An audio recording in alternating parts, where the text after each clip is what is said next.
பரிசுத்த நாம சோதரம். என் பொண்ணுக்கு ரொம்ப நாளாக முதுகு வலியில் இருந்தா, இப்போ ஐயா வந்து ஜெபம் பண்ணாங்க. அதுலேருந்து இப்போ வலியை நைட்லேருந்து வலி இல்லாமல் இப்போ நல்லா இருக்கிறேன். ஏசப்பாக்கு நன்றி, ஐயாவுக்கு அம்மாவுக்கு கொடனப்பட நன்றி. கர்த்தருக்கு உடனே ஸ்தோத்திரம். நேற்று வந்து நைட்டு பாப்பா ஒரே தலைவலி ஒரே அழுதுகிட்டே இருந்தான். சாப்பிட கூட இல்லை, இருந்து சாப்பிடாம அப்படியே தூங்கிட்டான். ஒரே அழுதுகிட்டே இருந்தான். பாஸ்டர் கால் பண்ணேன். அவர் எங்கே வெளியே போயிருந்தார் பொழுது என் காலை அட்டன் பண்ணி பாஸ்டர் ஜெபம் பண்ண அந்த நிமிஷத்துக்கே கர்த்தர் வந்து சுகத்தை கொடுத்தாரு.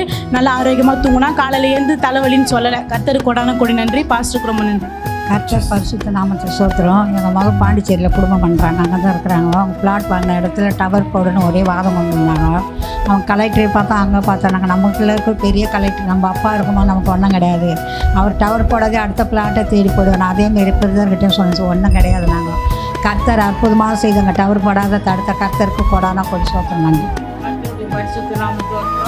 அந்த ஐயா வந்து யாரை 2 கால் வலி கிட்ட வாங்கன்னு சொன்னார். அங்கேருந்து நடந்து வரும்போது அந்த வலி எல்லாம் போச்சு. ரொம்ப வலி கீழே கால் வைக்க முடியல. ஐயா சொன்னது அந்த நிமிஷமே அந்த வலியெல்லாம் ஓடிச்சு. இப்போ கால் அதை எப்போவும் வலிச்சுன்னு போய் சொன்னதை வலியே இல்லை.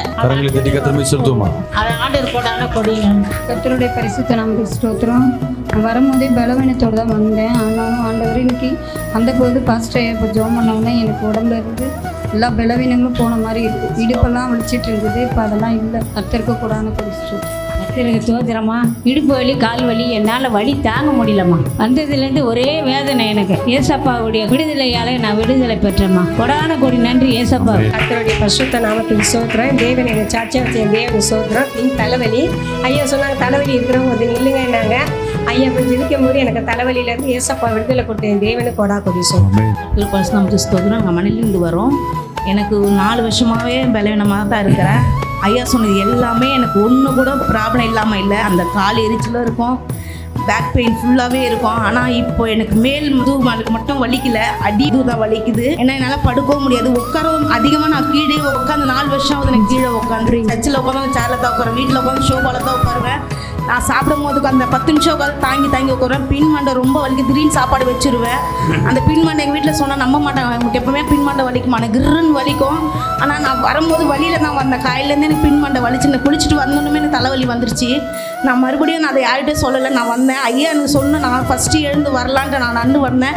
நடந்து அந்த இடத்துல வரும்போது என் தலையிலேருந்து ஏதோ ஒன்று கீழே இறங்கின மாதிரி இருந்தது. எனக்கு பின்மண்டை வலிக்கலை. நாங்கள் உட்காந்துருந்தேன். சிஸ்டர் கேட்டாங்க சாட்சி சொல்ல வாங்கன்னு. நான் வரக்கூடாதுன்னு இல்லை, சாட்சி சொல்லணுமே, அது உண்மையாக இருக்குமான்ட்டு என் தலையை நானே சோதித்து பார்த்தேன். இப்போ எனக்கு தலைவலியே இல்லை. காலையில் வரமா என் தலை சுத்தலோடு தான் வந்தேன். நாங்கள் அந்த தண்டார்பேட்டைன்னு சொல்லிட்டு அந்த சைடு போயிட்டோம், ராயபுரத்துக்கு போயிட்டோம். ஆனால் வரும்போது பாதி வேலையை எங்கள் வீட்டுக்காரு வீட்டுக்கு போயிடலாம் தான் நினச்சேன். ஆனால் என் தலைவலின்னு சொன்னால் வீட்டுக்கு இட்டுன்னு போயிடுவார். நான் சொல்லவில்லை. இங்கே வந்து பாடு பாடும்போது என் தலைவலிச்சுன்னு தான் இருந்தது. ஆனால் இப்போ எனக்கு தலைவலியே இல்லை, பேக் பெயினும் ஃபுல்லாக இல்லை. இந்த லாஸ்ட் எண்டு மட்டும்தான் வலிக்குது. அந்த கால் எரிச்சல் சுத்தமாக எனக்கு இல்லை. இப்போ உட்காந்து எந்திரிங்க பார்க்கலாம். கீழே உட்காரு. சத்ரு ஜபிக்க கூடாது, கீழே உட்காரக்கூடாது.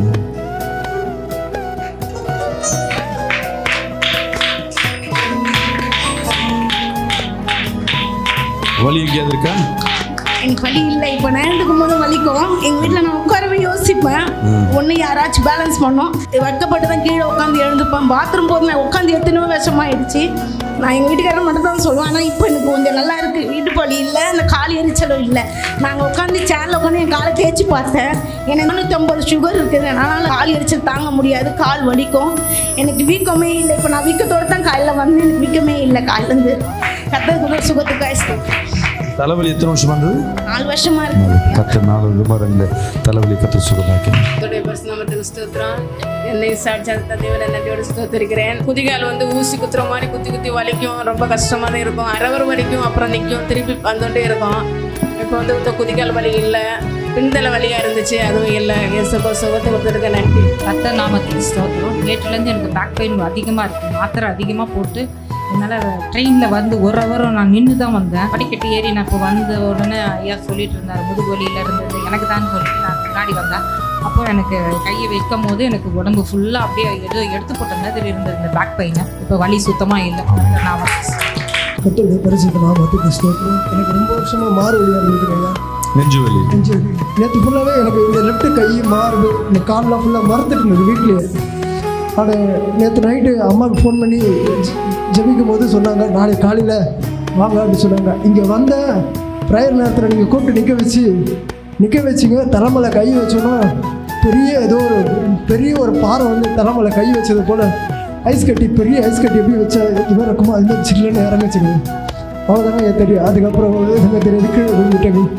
எழுந்த உடனே எனக்கு நீங்கள் நினைக்கிறீங்க உங்கள் ஒய்ஃபுக்கு தான் ஏதாவது பிரச்சனைன்னு. உங்கள் குடும்பம் 2 பேருக்கும் செய்வன பண்ணப்பட்டிருக்கு. 2 பேரும் அன்பாக இருக்கக்கூடாதபடி செய்வன பண்ணியிருக்கு. அநேக நேரங்கள் வீட்டில் ஒன்றா தான் இருப்பீங்க, ஆனால் பிரிவினையோடு தான் இருப்பீங்க. தூக்கமே இருக்க, ஏன்டா வீட்டுக்கு வரோன்னு உங்களுக்குள்ள இருக்கு. பைத்தியம் முடிச்சு எனக்கு ஏன் இந்த வாழ்க்கைன்னு கத்தர் இன்னைக்கு உங்கள் விண்ணப்பங்களை கத்தர் கேட்டிருக்கிறார். ஹல்லேலூயா.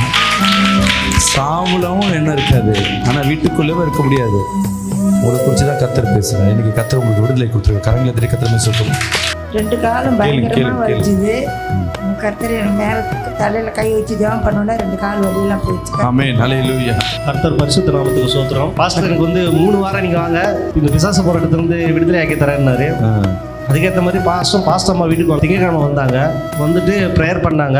ப்ரேயர் பண்ணி அன்றைக்கி நைட்டே அந்த கட்டுகள் உடைக்கப்பட்டு இந்த நாட்கள் எனக்கு அந்த மேல் வீட்டில் அந்த சவுண்டு, அந்த டிஸ்டர்பன்ஸு எதுவுமே கிடையாது. எனக்கு இன்னொரு பேட்டர் என்னன்னா, காலையிலேருந்து நாங்கள் கிளம்பும் போது நானே என் பையனை 10 மணிக்கு மேலே தான் எழுந்தோம். ஏன்னா இன்றைக்கி சர்ச்சுக்கு போகணும்னு நினச்சிக்கிட்டே இருந்தேன். ஜனவரியிலேருந்து பைபிள் எடுக்கிறது கிடையாது. நான் கிறிஸ்துவா இல்லைனா கூட சபைக்கு போகும்போது பைபிளை கையோடு எடுத்துகிட்டு போவேன். நான் அப்பேற்பட்டவன் நான் 4 மாதமாக வந்து பைபிள் எடுக்கல. இன்னைக்கு காலையிலேருந்து பார்த்தோன்னா கண்ணில் அந்த தண்ணி ஊற்றிக்கிட்டே இருக்குது. சபைக்கு வராமல் இருக்கிறது ஒரு ரீசன் வேணும். அதுக்கேற்றவர் தான் எல்லாமே சூட்டபுளாக அமைச்சிட்டு இருக்குது. சரி, நம்ம சுகம் பெற்றுருக்குறோம். இதை சொல்லாம விட்டோன்னா அது ஒரு பாவம், திரும்பி அது ஒரு பக்கம் ஒரு பிரச்சனையாக வந்துடும். எப்படியாவது அடிச்சு பிடிச்சி சொல்லிட்டு அந்த பைபிளை எடுத்துகிட்டு வந்து இன்றைக்கி தான் 4 மாதம் கழிச்சு பைபிளோட உட்காந்தேன்.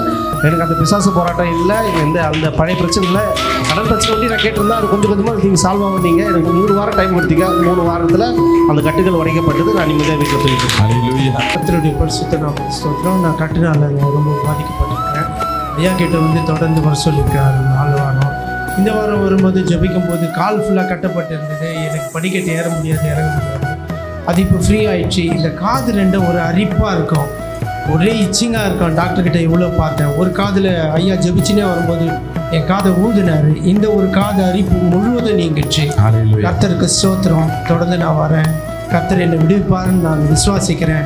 விடுதலை ஆக்கிட்டார் ஐயா உங்களை. ஆமென். நீங்கள் சென்னையில் இருப்பீர்கள் என்றால் தண்டையார்பேட் பகுதியில் உள்ள நித்தியம் பிரேயர் டவருக்கு வாருங்கள். கர்த்தர் போதர்கள் மூலமாய் செய்கிற அற்புதத்தை பெற்றுக்கொள்ளுங்கள். ஆமென்.